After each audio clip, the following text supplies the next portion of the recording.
Hello everyone, আমি makeup artist রিশমিতা। আর আজকে আমি আবারও চলে আসলাম তোমাদের সাথে একটা নতুন কুকিং ব্লগ শেয়ার করতে। আর আজ রবিবারের আমার কুকিং ব্লগ মানেই উঠলো বাই কটক যাই, যখন যেটা মন চায় তখন সেটা করি।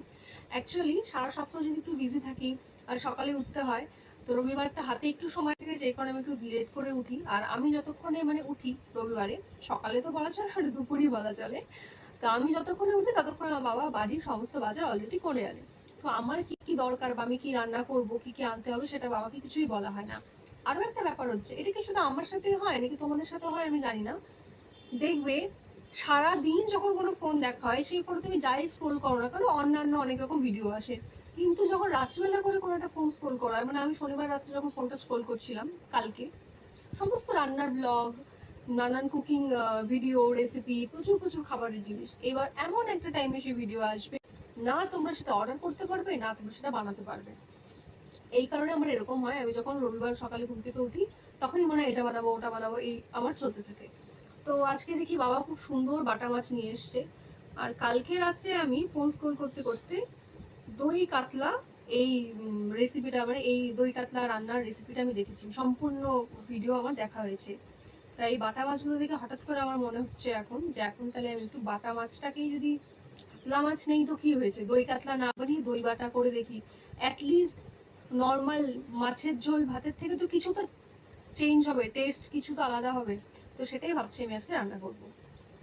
আর আরো একটা ব্যাপার, যেরকম কি লাগবে না লাগবে স্ক্রোল করে দেখে বাবাকে কিছুই বলিনি। তো সেই ক্ষেত্রে বাড়িতে সেরকম সবকিছু যে আমার কাছে আছে তাও না, কিছু জিনিস আছে তো কিছু কিছু জিনিস মিসিং। তার মধ্যে দেখলাম কাজু দরকার ছিল, কাজু বাদাম নেই। কাজু বাদাম নেই তো কিছু তো বাদাম দিতে হবে, চিনে বাদাম আছে, তো ভেবেছি চিনে বাদামই দিব। এবার কিছু নেই তবে কিছু দিয়েই করবো। এই কিছু রান্না কি হয় এটাই আজকে তোমাদের সাথে শেয়ার করবো। আশা করি যাই হোক খাওয়ার যোগ্য হবে। চলো তাহলে ভিডিওটা তোমাদের সাথে শেয়ার করছি। তো মশলার জন্য লাগবে এই খানিকটা রসুন, অল্প একটু আদা, একটা কাঁচা লঙ্কা, তার কারণ যেহেতু খুব একটা ঝাল হবে না তাই কাঁচা লঙ্কা কমই দেবো। এখানে 4টার মতো পেঁয়াজ আছে কুচোনো, এই 1 বাটি হচ্ছে দই, আর এই বাটিতে এখানে আছে হচ্ছে একটু জিরে গুঁড়ো, ধনিয়া গুঁড়ো, আর অল্প একটু ফিশ কারি মশলা, জাস্ট একটুখানি দেওয়া যাতে একটু ভালো স্মেল হয়।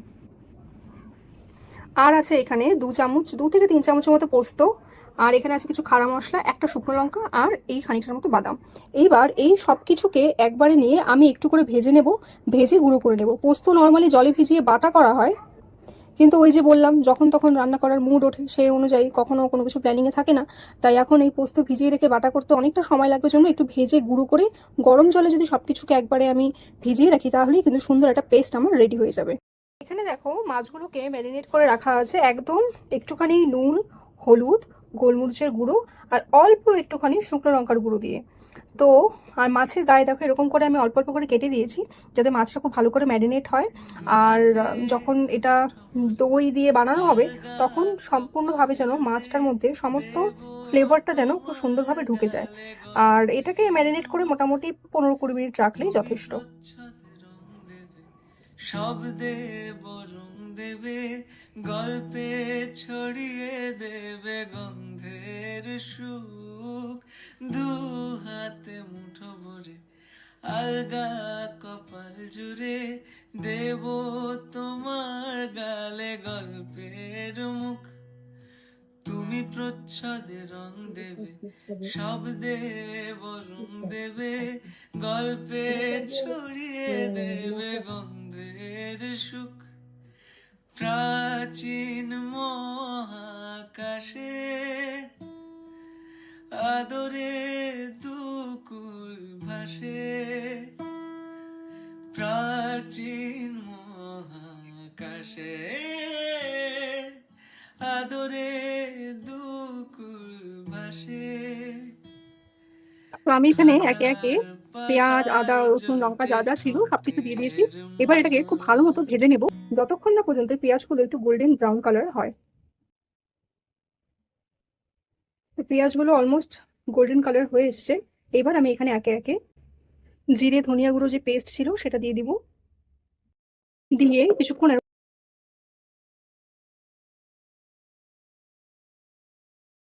কিছুক্ষণ ঢাকা রেখে দেওয়ার পর দেখবে যে যে মশলার জলটা ছিল ওটা খানিকটা শুকিয়ে এসেছে। তো এরপর এর মধ্যে যখন এরকম তেল ছাড়া শুরু করে দেবে তখন আমি দিয়ে দেবো পোস্ত বাটা, পোস্ত, কিছুটা বাদাম, একটা শুকনো লঙ্কা, আর যে খাড়া মশলাগুলো বলেছিলাম যে একটু ভেজে নেব, ওটাকে জাস্ট হালকা ড্রাই রোস্ট করে তারপরে গুঁড়ো করে গরম জলে ভিজিয়ে রেখেছিলাম। আর হ্যাঁ, এখানে যে মশলাটা হচ্ছে এখন বর্তমানে, যেখানে পেঁয়াজ, আদা, লঙ্কা, রসুন সমস্ত কিছু কুচি করে দেওয়া আছে, তোমরা চাইলে এই সমস্ত কিছুকে একবারে পেস্ট করে নিয়েও ভেজে করতে পারো। তবে আমি এখানে কুচি করে নিয়েছি। কুচি কুচি মশলাটাকে আমি আগে ভেজে নেব, ভেজে তারপরে আমি এটাকে পেস্ট করব। তোমাদের হাতে যদি টাইম খুব কম থাকে, সময় যদি খুব কম থাকে, তাহলে সব কিছুকে আগে পেস্ট করে নেবে, তারপর একে একে তেল গরম করে একটা একটা করে সব পেস্ট করা মশলা দিয়ে ভাজতে থাকবে। সবকিছু সেমই থাকবে, শুধু আমি যেটা আগে ভেজে পরে পেস্ট করছি, তোমরা সবকিছুকে আগে পেস্ট করে পরে ভেজে নিও। তো দেখো, এটা আমি ভালো করে মিক্স করে দিয়েছি। এবার এটা আমি কিছুক্ষণের জন্য, মোটামুটি 10 মিনিটের জন্য ঢাকা দিয়ে রাখবো, যাতে এই পোস্ত বাটা পেস্টটাতে যতটুকু জল আছে সেটা যেন শুকিয়ে যায় আর ধীরে ধীরে যেন তেলটা ছিঁড়ে দেয়। দেখো, জলটা কিন্তু অলমোস্ট শুকিয়ে এসেছে, আর মশলা থেকে কিন্তু তেলটাও মোটামুটি ছাড়া শুরু করে দিয়েছে। আর একটা ব্যাপার তোমাদেরকে বলতে ভুলে গেছিলাম, এখানে যে আমি তো চিনে বাদাম, মানে নর্মাল যে বাদাম থাকে ঘরে সবসময় অ্যাভেলেবেল, সেই বাদামটা দিয়েছি। কিন্তু অ্যাকচুয়ালি এখানে দিতে হয় চার মগজ বাটা বা কাজু বাদাম বাটা। কিন্তু ওই যে বললাম, যখন যেমন মুড ওঠে তো সেই অনুযায়ী রান্না করা হয়, কোনো কিছুর প্ল্যানিং করা থাকে না। দেখো, হাতের সামনে যখন যেটা অ্যাভেলেবেল থাকে তখন সেটা ইউজ করা হয়। কাজু বাদাম নেই তো কি হয়েছে, চিনে বাদাম তো আছে, সেই দিয়েই করি। হ্যাঁ, হয়তো এক্স্যাক্ট টেস্ট হয়তো আসবে না, কিছুটা হয়তো 19-20 হবে। তবে আমি মনে করি নর্মাল যে আমরা মাছের ঝোল খাই তার থেকে তো কিছু আলাদা হবে, কিছু তো টেস্ট চেঞ্জ হবে, তো সেটাই অনেক বেটার। এই পেঁয়াজ, আদা, রসুন, এই যে যেগুলো কুচি করে দেওয়া আছে, এগুলো আগে পেস্ট করে পরে তেলে ভাজাই যায়। তবে সেটার থেকে না, এরকম কুচি মশলা যদি তেলে ভেজে তারপরে পেস্ট করা যায়, সেটা না অনেকটা বেশি একদম ক্রিমি একটা টেক্সচার আসে। আর আমার ওই টেক্সচারটা খুব ভালো লাগে। আমার মনে হয় এরকম দই কাতলা টাতলা বা এরকম কোনো কিছু রান্না করা হলে এইভাবে করলেই হয়তো মানে বেশি ভালো লাগবে। তো আমি তো ওই জন্য এইভাবেই করি। তো তোমাদেরকে তো বললামই, তোমরা হাতে সময় কম থাকলে তোমরা চাইলে ওইভাবেও করতে পারো, নর্মাল পেস্ট করে নিতে পারো। তো দেখো, মশলাটা কিন্তু হয়ে গেছে, তেল একদম ছেড়ে দিচ্ছে, নিচে লেগেও যাচ্ছে না, কিছু না। এবার আমি মশলাটা একটু ঠান্ডা করে নিয়ে তারপর মিক্সার গ্রাইন্ডার দিয়ে পেস্ট করে নেব। তো দেখো, যে মশলাটা ছিল ওটা কিন্তু পেস্ট করা হয়ে গেছে। আর কড়াইতে সামান্য একটু তেল গরম করে এই মশলাটাকে এখন আমি দিয়ে দিব। এই মশলাটাকে এবার আমি ধীরে ধীরে ভেজে নিব। আর এই মশলাটা যখন অলমোস্ট ভাজা হয়ে যাবে আর হালকা করে তেল ছাড়বে, তখন আমি দিয়ে দিব দই। তো আমি এখানে দিয়ে দেবো বাকি যে দইটা ছিল, এই দইটা আমি দিয়ে দিব। মশলাটা দেখো কি সুন্দর ক্রিমি একটা টেক্সচারে চলে এসছে।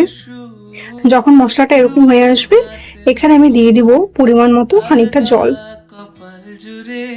দেব তোমার গালে গল্পের মুখ। এইবার আমি এখানে একে একে সমস্ত মাছগুলো ছেড়ে দেবো। আর দিয়ে দিচ্ছি মোটামুটি স্বাদ মতো লবণ, কারণ মাছে যেহেতু আগের থেকে লবণ দেওয়া ছিল, সেই কারণে একটু কম করে লবণ দিচ্ছি। কিছুক্ষণ ঢেকে রাখার পর কি সুন্দরভাবে গ্রেভিটা একদম ক্রিমি একটা টেক্সচার হয়েছে, আর কি সুন্দরভাবে জমে গেছে। আর গার্নিশিং এর জন্য আমি এখানে কিছুটা কেটে রাখা কাঁচা লঙ্কা দিয়েছি। যদিও এই রেসিপিতে খুব বেশি ঝাল ইউজ হয় না, তবে এই কাঁচা লঙ্কাগুলো দেওয়া তাদের জন্য যারা কিনা একটু ঝাল না হলে খেতে পারো না বা ঝাল ছাড়া পছন্দ করো না, তারা চাইলে পরবর্তীতে এই কাঁচা লঙ্কাগুলো ডলেও কিন্তু খেতে পারবে।